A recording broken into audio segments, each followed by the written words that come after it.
What I want to focus on here is that, yes, we know there's a lot of urban decline in the 70s, but even starting in the 80s, right at the CBD, you saw population growth that was, maybe about the same, maybe a little bit less than what you saw in the suburbs, and then a little bit more in the 90s, and then since 2000, you've seen this very rapid growth. At the same time, you kind of have this demographic change as the population has become more minority and more college educated, which have both pushed for population growth in downtown areas.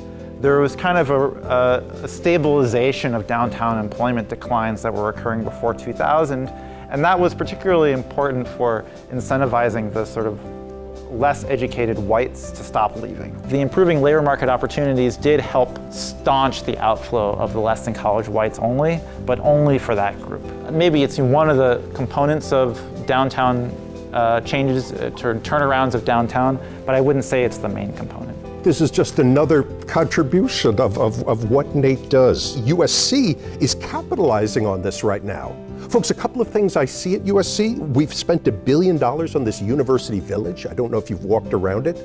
We're connecting public transit here. In typical discrete choice models, I live in an area like Beverly Hills because I'm going to allocate my time there. In urban economics, if we're smarter, there's where do you locate and how do you allocate your time.